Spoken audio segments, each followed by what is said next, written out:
નમસ્કાર દર્શક મિત્રો, કરંટ ટોપિકમાં હું પીનલ આપ સૌનું સ્વાગત કરું છું. કરંટ ટોપિકમાં આજે વાત કરી રહ્યા છે હૃદય રોગના હુમલાથી થતા જે મોત ખૂબ જ વધી ગયા છે. ઘણી બધી વખત આના પર ચર્ચા તો આપણે કરતા જ હોઈએ છીએ.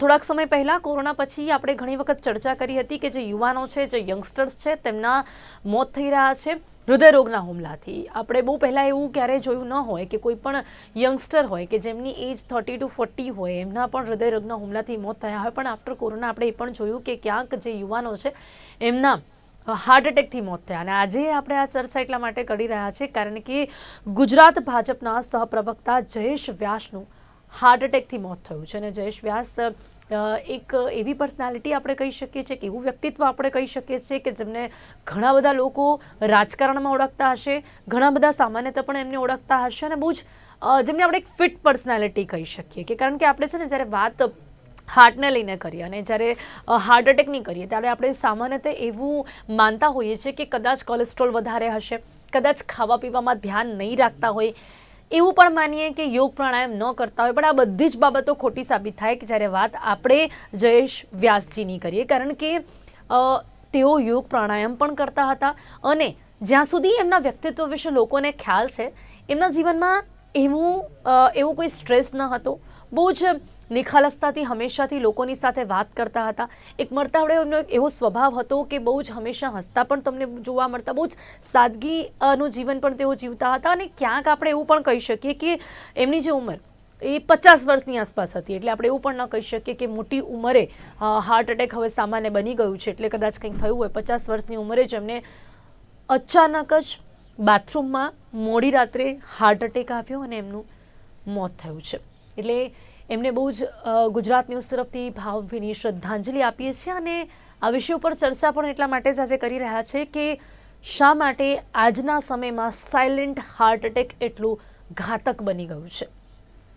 એની સાથે કઈ રીતે પહેલાંથી જ આપણે હાર્ટને હેલ્ધી રાખી શકીએ છીએ અને સ્ટ્રેસ ના હોય, યોગ પ્રાણાયામ કરતા હોય છતાં પણ કેમ આ સાયલેન્ટ હાર્ટ એટેકના કિસ્સાઓ વધી રહ્યા છે, તમામ મુદ્દાઓ પર આપણે આજે વાત કરીશું. જેની માટે મારી સાથે જોડાઈ ગયા છે ડૉક્ટર ઉત્સવ નડકડ, જેઓ કાર્ડિયોલોજિસ્ટ છે, યોગ કન્સલ્ટન્ટ છે, હેતલ દેસાઈ, ડૉક્ટર ધ્રુતિ કગરાણા આપણી સાથે આયુર્વેદ નિષ્ણાંત તરીકે જોડાયા છે. આપ સૌનું સ્વાગત છે. Welcome to current topic. નમસ્તે ડૉક્ટર ઉત્સવ, સૌથી પહેલા હાર્ટ એટેકથી મૃત્યુનો જે સિલસિલો છે એ હજી પણ યથાવત કહી શકાય છે.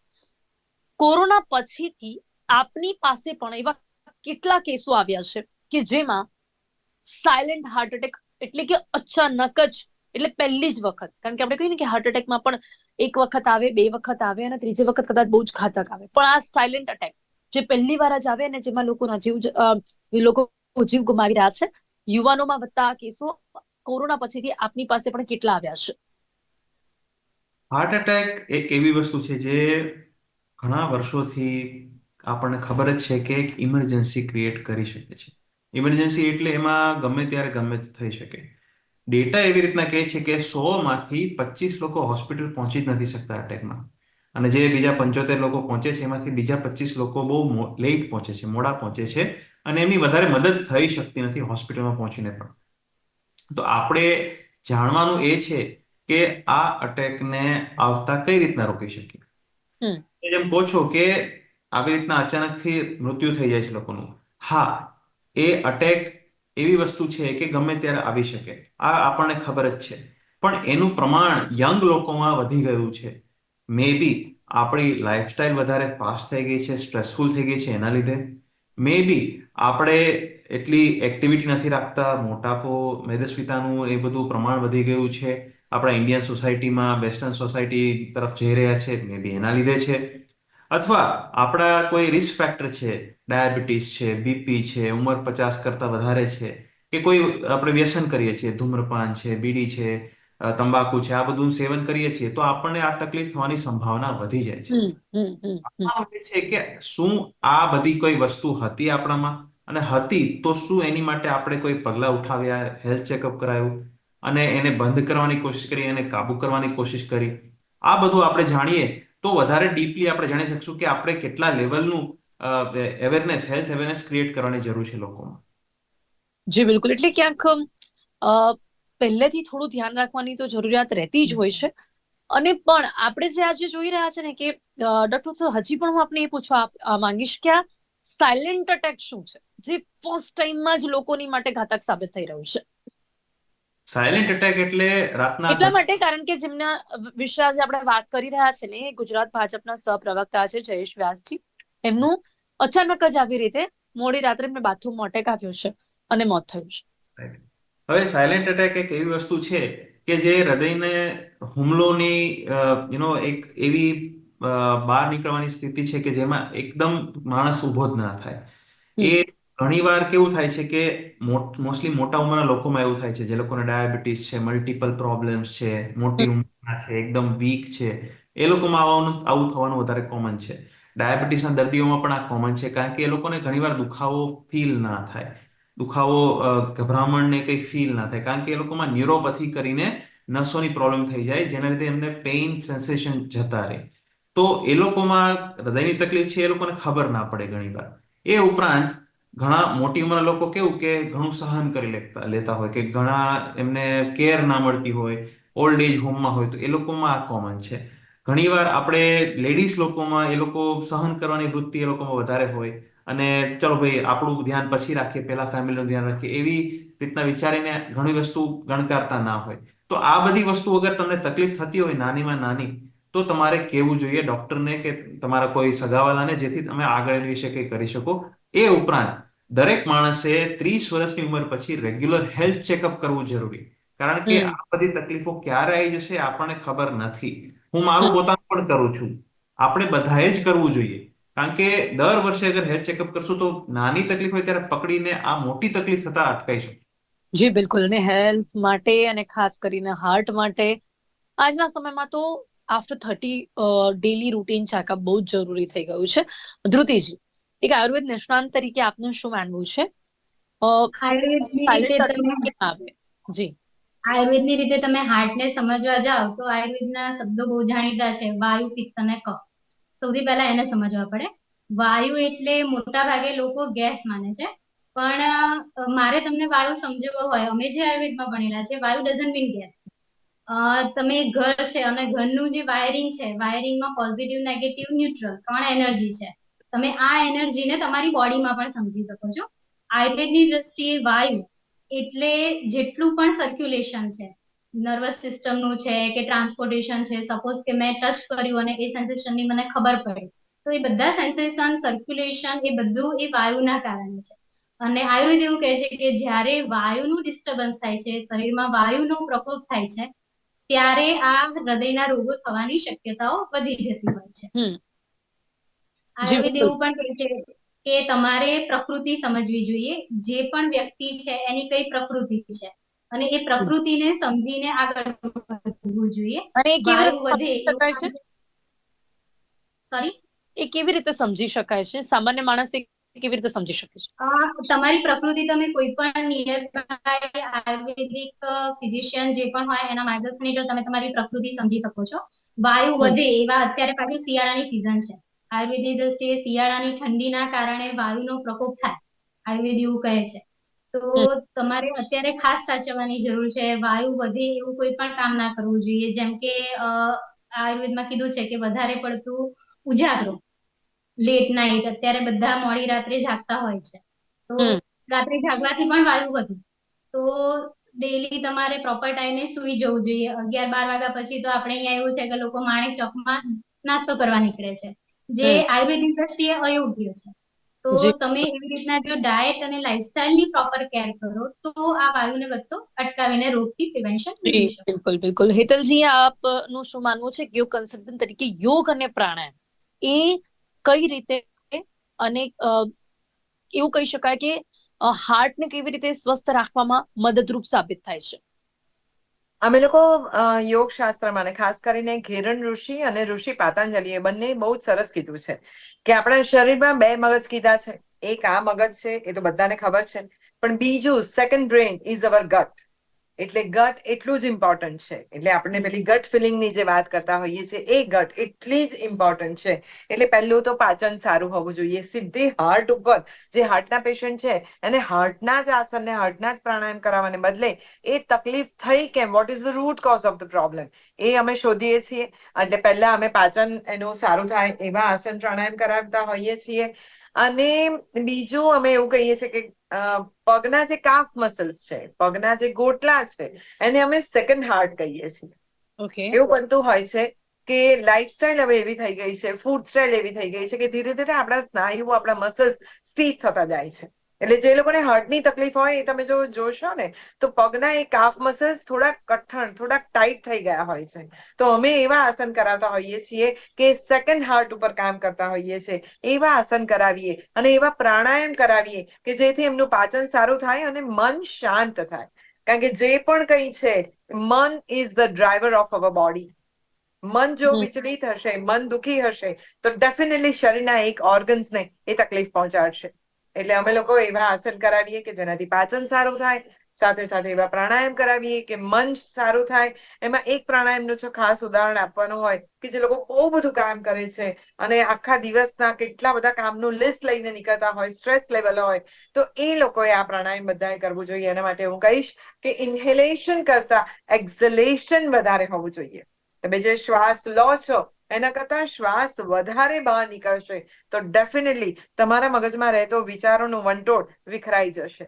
એ વિચારોની ગતિ ઓછી થઈ જશે અને તમે પ્રાયોરિટી નક્કી કરી શકશો કે ઓકે, મારી પાસે આજે 40 કામ છે તો આ 5 કામ હું 10 વાગ્યા સુધીમાં પતાવીશ, એના પછીના 7 કામ હું 12 વાગ્યા સુધીમાં પતાવીશ, એના પછીના 5 કામ હું 2 વાગ્યા સુધી. આ પ્રાયોરિટી નક્કી થાય. પણ જો તમે સ્ટ્રેસમાં હોવ, જો તમે ચિંતિત હોવ, ટેન્શન હોય તો તમે એ પ્રાયોરિટી નક્કી જ ના કરી શકો. તો એ વખતે ઓફિસમાં હોવ, ગાડીમાં હોવ, જ્યાં પણ તમે હોવ, ઇન્હેલેશન કરતા એક્ઝલેશન વધારે કરીશું. મન તમારું શાંત થશે, સ્ટેબલ વિચારો થશે તો ડેફિનેટલી બ્લડ સર્ક્યુલેશન સારું થશે અને પછી આવા કોઈ અવરોધો ઉભા જ નહીં થાય. જી જી જી, હેતલજી, પણ મને એક વાત આપને પણ કરવી છે કે જો આજે આપણે જેમના વિશે વાત કરી રહ્યા છે ને એ ડેલી યોગ પ્રાણાયામ કરતા હતા. ઓકે. અને એવું જ પડે એટલા માટે કારણ કે એમને દરરોજના જીવનમાં આ અપનાવ્યું હતું.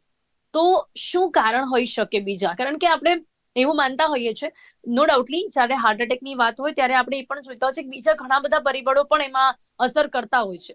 પણ જ્યારે વાત જયેશ વ્યાસજીની હોય ત્યારે એ ડેલી યોગ પ્રાણાયામ કરતા હતા, છતાં પણ એની સાથે આવું બન્યું છે. તો આ કેસમાં મને એવું કહેવું જોઈશે કે તમે, તમારું શરીર શું છે, તમારી પ્રકૃતિ શું છે, તમારી લાઈફસ્ટાઈલ શું છે, એ સમજીને તમારે આસન પ્રાણાયામ કરવા જોઈએ. એટલે મારી પાસે ધારો કે 2 વ્યક્તિ આવતી હોય ને બંનેને માથું દુખતું હોય તો બંનેના માથું દુખવાના કારણો પૂછું, બંનેની લાઈફસ્ટાઈલ અને ફૂડ સ્ટાઈલ સમજું, એ લોકોની નાડી જોઉં કારણ કે મેં નાડી શાસ્ત્રનો પણ અભ્યાસ કર્યો છે અને પછી નક્કી કરું કે આને વાયુના કારણે દુખે છે અને પિત્તના કારણે દુખે છે તો બંનેના આસનો જુદા હોય.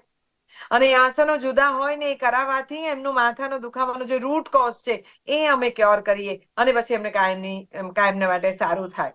એટલે જેમને પણ તમે જયેશભાઈ વ્યાસની વાત કરો છો એમને ખરેખર જ એટલું જ કામ કરતા હશે, એટલા વ્યસ્ત રહેતા હશે તો એમની પ્રકૃતિને સમજીને જો યોગ કરો, પ્રકૃતિને સમજીને જો આસન પ્રાણાયામ કરો તો ડેફિનેટલી ફિટ એન્ડ ફાઇન રહી શકાય છે. જી બિલકુલ. એટલે ક્યાંક આપણે એવું કહી શકીએ છીએ કે યોગ પ્રાણાયામ માત્ર કરવું એ જરૂરી નથી, પરંતુ સમજીને પ્રોપર કરવું અને તમારી માટે શું જરૂરી છે, ન જરૂરી હોય એ બધું જ સમજીને કરવું બહુ જરૂરી છે, એવું કહી શકાય. સમય લઈશ આપનો.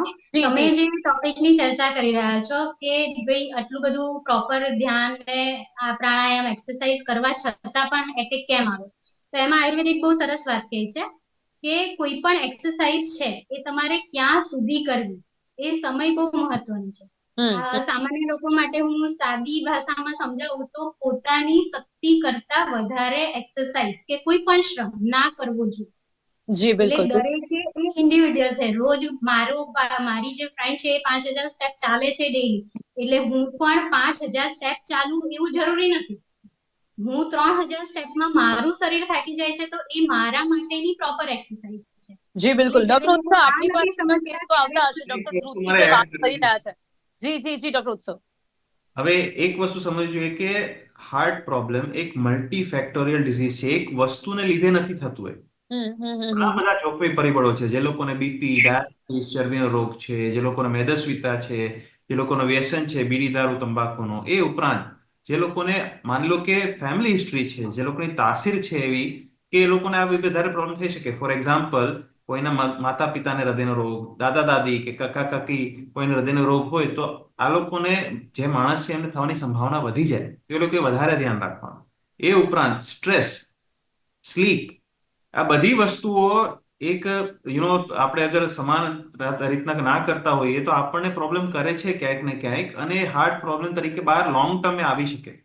તો આ બધું આપણે જોવું જોઈએ કે આપણે આ બધી વસ્તુઓમાં ક્યાંય પાછા પડીએ છીએ કે નહીં, અને અગર ક્યાંય પડતા હોય તો કોશિશ કરવી જોઈએ કે બને એટલી સ્ટેબિલિટી લાવીએ એ જગ્યાએ. એ ઉપરાંત તો અહીંયા જ્યારે આપણે આમની વાત કરી રહ્યા છીએ તો એવું પણ હોઈ શકે ને, સ્ટ્રેસ પણ થોડો જવાબદાર હોઈ શકે હાર્ટ માટે.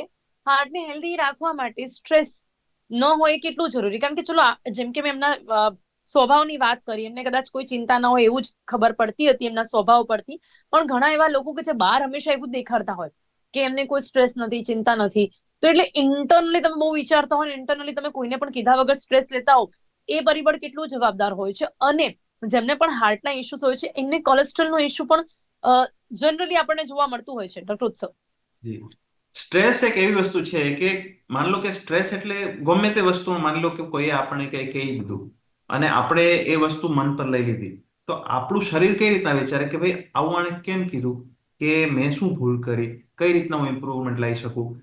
કે કોઈ પણ માણસ આપણને કઈ પણ રીતના કઈ કીધા વગર આપણને કઈ મેન્ટલી હેરાસ કરતા હોય કે મેન્ટલી આપણને કઈ લોડ પડતો હોય, તો આપણું સિસ્ટમ બોડીની એવી રીતના ચાલુ થઈ જાય કે ભાઈ હું આ વસ્તુમાંથી બહાર કઈ રીતના નીકળું. તો આપણા ધબકારા વધી જાય, આપણું માઇન્ડ વધારે એલર્ટ થઈ જાય, કારણ કે શરીરને એમ થાય કે યાર મને કંઈક પ્રોબ્લેમ છે ને આ પ્રોબ્લેમનું સોલ્યુશન મારે લાવવું છે.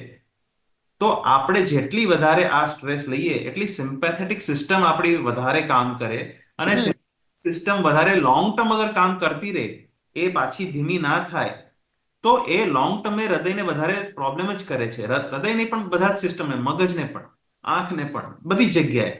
એટલે સ્ટ્રેસ જેટલું વધારે હોય એટલું વધારે આખા શરીરને તકલીફ. મેડમે કીધું કે એમના ગટ હેલ્થની બહુ ઇમ્પોર્ટન્સ છે આમાં. તો યસ, ગટ એક એવી વસ્તુ છે જ્યાં આપણે કોઈ પણ ખોરાક લઈએ છીએ એ ન્યુટ્રિશન શરીરમાં આવે છે ગટના થ્રુ. ગટ એટલે પેટને આંતરડા. હવે ગટ હેલ્થ આપણી બરાબર નથી, આપણી સ્લીપ પેટર્ન બરાબર નથી, આપણે સ્ટ્રેસફુલ લાઈફ છે, તો વધારે મોસ્ટલી ગટ હેલ્થનું પ્રોબ્લેમ હોવાનું જ. Constipation, long term constipation, stress આવી જાય એટલે તરત જ ટોયલેટ જવું પડે, લૂઝ મોશન થઈ જાય, આ બધું કોમન છે હાઈલી સ્ટ્રેસફુલ પીપલમાં. કે એ લોકોને કઈક ગટ હેલ્થમાં નાની વસ્તુ હોય ત્યારે બહાર આવતી હોય, લોંગ ટર્મે બીજી બધી મોટી ઓર્ગન્સને તકલીફ થવાની ચાલુ થઈ જાય. તો યસ, સ્ટ્રેસને કંટ્રોલ કરવું બહુ જરૂરી છે, અને એમાં આઈ થિંક યોગા અને પ્રાણાયામ ઇઝ વેરી હેલ્પફુલ. જી, તો હેતલજી, યોગા અને પ્રાણાયામ બહુ જ હેલ્પફુલ છે સ્ટ્રેસને દૂર કરવા માટે, પણ શું સજેસ્ટ કરશો તમે? કારણ કે આપણે વાત કરી કે જો કંઈક પણ રોંગ પણ થાય છે ને તો બી એ કદાચ તમારી માટે પ્રોબ્લેમનું કારણ બની શકે છે. ખોટું કરવું બેટર છે ના કરવું. તો એટલે યોગ શાસ્ત્રમાં એવું કીધું છે કે મિત્ર ગોષ્ઠી ઇઝ ઇક્વલી ઇમ્પોર્ટન્ટ. મિત્ર ગોષ્ઠી એટલે શેરિંગ. આ શેરિંગ તમે કરો ને, ધારો કે આપણા ઘણા મિત્રો હોય અને આપણે ઘણી પાર્ટીઓ કરતા હોય, કાયમ આપણે મિત્રોથી ભરાયેલા હોઈએ, પણ ખરેખર એ મિત્રો ખાલી હેપીનેસ માટે જ છે. મારાથી કઈ ભૂલ થઈ ગઈ, મારાથી કઈ બ્લન્ડર થઈ ગયો, મને કઈ ગિલ્ટ છે, હું એ જ એની સાથે જો શેર કરી શકું તો હું મારું સ્વાસ્થ્ય સારું રાખી શકું.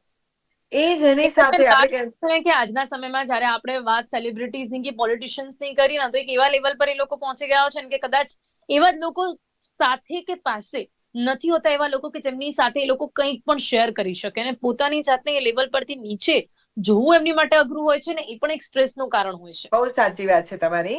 પણ એવા જ વખતે હું જો યોગ ને પ્રાણાયામની વાત કરું તો એ લોકોએ ખાસ રોજ every day 10 minutes, not more, only 10 minutes એ લોકોએ પ્રાણાયામ કરીને મેડિટેશન કરવું જોઈએ. મેડિટેશન એટલે શું? મેડિટેશન એટલે એવું નથી કે એક ઓરડામાં કે એક રૂમમાં એક ખૂણામાં બેસી જાઓ ને કરો, એવું નહીં. તમે ઓફિસમાં હો, તમે ગાડીમાં બેઠા હો, તમારું કામ હોય, વ્યસ્ત હોય ને તમને થાય કે બસ ઇનફ, હવે મને આમ વિચારવાથી થાકી ગયો છું, અને ત્યારે તમે આંખ બંધ કરો, તમારા શ્વાસ ઉપર ધ્યાન આપો, તમે તમારી જાતને રીજુવિનેટ કરો છો, તમારા એક એક સેલને તમે રીજુવિનેટ કરો છો. આ શ્વાસમાં એવી શક્તિ ભરાયેલી છે. સો ઇન્હેલેશન કરો. ઇન્હેલેશન ક્યારે કરી શકાય? એ ઊંડા શ્વાસ ક્યારે લઈ શકાય? જ્યારે તમે એક્ઝલેશન સારું કરો. કારણ કે આ જે શ્વાસ લઈએ છે એ જો નાભી સુધી જાય, આપણા શરીરનું નાભીનું જે એરિયા છે એ નાભી આપણા ઘરમાં જેવી MCB હોય છે, મેઇન ઇલેક્ટ્રિક બોર્ડ હોય છે, એ નાભી છે. કારણ કે નાભીમાંથી 72,000 નાડીઓ આપણા શરીરમાં પ્રસરેલી હોય છે. એટલે જો ઊંડા શ્વાસ લો, આંખો બંધ કરીને શ્વાસ ઉપર ધ્યાન આપો તો તમે મગજને, વિચારોને તો બેલેન્સ કરી જ શકો છો, તમારા શરીરમાં એક એનર્જી લાવી શકો છો. જી એટલે બિલકુલ. યોગને જે ઉત્સવભાઈએ કીધું કે ખરેખર આ જે નાની નાની ટિપ્સ છે યોગ અને પ્રાણાયામની, એ ખૂબ જરૂરી છે, દરેકને ખબર હોવી લોંગ જોઈએ. ટાઈમે એને કરવું જોઈએ, વિચારીને સમજીને સમય પ્રમાણે કરવું જોઈએ. અને ડોક્ટર શ્રુતિ, આપ ઘરમાં આપણે કઈ એવી વસ્તુઓ છે કે જેનો પ્રયોગ કરીને આપણે રોજ ડેલી રૂટીનમાં એ લઈ શકીએ જેથી કરીને હેલ્થ હંમેશા તમારું આપણે એવું તો ના જ કહી શકીએ કે એવા લોકોને ના જ થાય, પણ એટલીસ્ટ આપણું રિસ્ક ઘટાડી શકીએ? ઇન જનરલ એવું છે કે સૌથી પહેલા તમે શું ખાઓ છો એના કરતા પ્રોપર ટાઈમે ખાઓ છો. તમે જેમ વાત કરી કે પોલિટિશિયન છે કે એ સેલિબ્રિટીઝ છે, તો એ લોકો પોતાના શેડ્યુલમાં એટલા બિઝી થઈ જાય છે કે અત્યારે ભૂખ લાગી છે ને તો પણ ખાઈ નથી શકતા. થોડુંક એમના જે ટાસ્ક છે પતાઈને જ એ લોકો પ્રોપર ફૂડ ખાઈ શકે છે. એટલે ટૂંકમાં ડાયટ તમારો પહેલા તો પ્રોપર હોવો જોઈએ. તમે શિયાળા જે પણ સિઝન છે એ સિઝન વાઇઝ તમારે વેજીટેબલ્સ એન્ડ ફ્રૂટ્સ ખાવા જોઈએ. ઇન જનરલ તમારી લાઈફસ્ટાઈલ, ટાઈમ પર ઉઠવું, ટાઈમ પર ઊંઘવું, પ્રોપર ટાઈમે ફૂડ લેવું, એનું તમારે ધ્યાન રાખવાનું છે. આયુર્વેદ બહુ સરસ વાત કરે છે કે ભાઈ તમારું શરીર હેલ્ધી છે, તમારા ઓલ રિપોર્ટ્સ આર નોર્મલ, એટલે તમે હેલ્ધી છો, તો કે ના એવું નથી. આયુર્વેદની હેલ્થની ડેફિનેશનમાં સેકન્ડ લાઈન જે છે એ બહુ ઇમ્પોર્ટન્ટ છે. આયુર્વેદ એવું કીધું છે, પ્રસન્ન આત્મા મન ઇન્દ્રિય સ્વસ્થમ ઇતિ અભિધીયતે. એટલે શરીરની કેર કરવાની સાથે સાથે તમારે તમારી આત્મા, મન અને ઇન્દ્રિયનું પણ એટલું જ ઇમ્પોર્ટન્સ આપ્યું છે કે એ પણ હેલ્ધી હોવી જોઈએ, તો you are a healthy person. ટૂંકમાં ડાયટ, તમારી લાઈફસ્ટાઈલ, તમારા શારીરિક કારણો, ફિઝિકલ બોડીની કેર, સાથે સાથે સાયકોલોજીકલ કેર, માનસિક કારણો અને હેરિડિટરી ફેક્ટર, ઓલ ટુગેધર આ બધા ફેક્ટરનું તમારે કેર કરવાની છે. જી બિલકુલ. ફક્ત ડાયટ કે લાઈફસ્ટાઈલ પર ધ્યાન નથી આપવાનું. ઓલ એટલે ટુગેધર જ ઘણી તમારી વખત મનની આપણે સ્થિતિ જોતા હોઈએ છીએ કે હેલ્ધી દેખાતા લોકો પણ હેલ્ધી ન હોય. ડોક્ટર ઉત્સવ, એવું જ કંઈ કદાચ આ કેસમાં પણ બન્યું છે? તો અચાનક આવતા અટેકમાં અગર જો સમય મળે, આમાં તો હવે એવા જ અટેક છે કે આ તો જેમાં સમય જ નથી મળતો, સમય મળે તો આપણે શું કરી શકીએ છીએ, શું એડવાઇસ આપશો લોકોને? પહેલી વસ્તુ તો આપણે રેગ્યુલર હેલ્થ ચેકઅપ કરીએ, જેથી નાની પ્રોબ્લેમ આપણે પકડી પાડીએ, મોટી થતા રોકી શકીએ. બીજું કે એક્ટિવિટી આપણે રેગ્યુલર રાખીએ. હવે એ યોગા, પ્રાણાયામ કરવું હોય તો એવી રીતના, વોકિંગ કરવું હોય તો એવી રીતના, બને એટલું વેઇટ કંટ્રોલમાં રાખીએ. ત્રીજું કે મેડિટેશન, ધ્યાન, પ્રાણાયામ આ બધું બહુ જરૂરી છે કોઈ પણ માણસને. હું પણ કરું છું અને એ એક મેન્ટલ લેવલ ઉપર આપણને સ્ટેબિલિટી આપે છે. ચોથું કે આપણે અગર કોઈ ઇમરજન્સી થઈ તો જી આપણા આજુબાજુના લોકોને બેઝિક સીપીઆર વિશે માહિતી હોવી જોઈએ. તો બિલકુલ, એની ટ્રેનિંગ પણ આપવામાં આવી છે, તો એ રીતે લોકોને મદદરૂપ થવું જોઈએ તરત જ. કેટલી સેકન્ડ્સમાં કરી શકાય છે ડોક્ટર ઉત્સવ, ખૂબ જ ઝડપથી? એ તો જેટલું જલ્દી થાય એટલું. તમને ખબર પડી કે આ માણસ બેભાન થયો કે એનું હૃદય સ્તબ્ધતાનું પ્રોબ્લેમ થયું છે, તો તમે ફટાફટ સીપીઆર ચાલુ કરો, હેલ્પ બોલાવી લો, જેથી ટાઈમલી એમને જે સારવાર મળવી જોઈએ મળતી થઈ જાય અને આપણે એટલું એમને હેલ્પ કરી શકીએ પાછું નોર્મલમાં આવવા માટે. કારણ કે સીપીઆર ના મળે તો ધીરે ધીરે કરીને આખું શરીરના ઓર્ગન્સ બધા ડેમેજ થવા માંડશે અને પરમનન્ટલી આપણે કંઈ કરી નહીં શકીએ. બિલકુલ. એટલા જ માટે આપણી સરકારે પણ સીપીઆરની ટ્રેનિંગ બધાને આપવામાં આવે તેવો પ્રયાસ હાથ ધર્યો છે ને આપણે તરત જ ટ્રેનિંગનો જે સદુપયોગ છે કરવો જોઈએ જો આપણી આસપાસ એવું કંઈ પણ થતું હોય છે તો. સમય અહીંયા સમાપ્ત થાય છે. ડોક્ટર ઉત્સવ, હેતલજી, હું તમને એક વસ્તુ કહીશ જી કે અમારે ક્રિશ હાર્ટ ફાઉન્ડેશન છે જે રેગ્યુલર સીપીઆર ટ્રેનિંગ આપે છે બધી સ્કૂલ્સમાં, જી કે ટોરેન્ટ પાવર છે કે જી પોસ્ટ ઓફિસ છે કે આવી ગવર્મેન્ટ ઇન્સ્ટિટ્યુશન્સમાં વિધાઉટ એની કોસ્ટ. જી કારણ બિલકુલ. કે આ બધી વસ્તુ એવી છે કે જે રેગ્યુલર દરેક માણસને જી ખબર હોય, નહીં કે ખાલી ડોક્ટર્સને, કે આ બહાર કોઈ માણસ અગર કોઈ જાન બચાવી શકીએ તો બિલકુલ. ટ્રેનિંગ એની ખૂબ વધારે કંઈ છે નહીં. સરસ આ ફાઉન્ડેશન પણ કામ કરી રહ્યું છે, તો આવી જ રીતે કોઈ પણ ફાઉન્ડેશન જો આવું કામ કરતું હોય તો આપણે પણ ત્યાંથી શીખવું જોઈએ જો હજી પણ ના શીખાયું હોય તો. હેતલજી, ધ્રુતિજી, ઉત્સવજી, આપ સૌ મારી સાથે જોડાયા તે બદલ આપનો ખૂબ ખૂબ આભાર. Thank you so much. તો સાયલેન્ટ હાર્ટ એટેક ખૂબ જ ઘાતક બની રહ્યું છે ને એવા કેસો સામે આવી રહ્યા છે. ગુજરાત ભાજપના સહપ્રવક્તા જયેશ વ્યાસજી, જેમનું હાર્ટ એટેકથી નિધન થયું છે, ફરી એક વખત એમને શ્રદ્ધાંજલિ આપીએ છીએ અને એવું ન બને અને સાથે જ આપ સૌ પણ આપના હાર્ટને હેલ્ધી રાખી શકો તેની માટે શું કઈ એવી બાબતો છે જે અનિવાર્ય છે તેના વિશે આપને જણાવવાનો પ્રયાસ કર્યો છે. કરંટ ટોપિકમાં અત્યારે બસ આટલું જ. ફરીથી મળીશું નવા વિષયની સાથે. ત્યાં સુધી રજા આપશો. નમસ્કાર.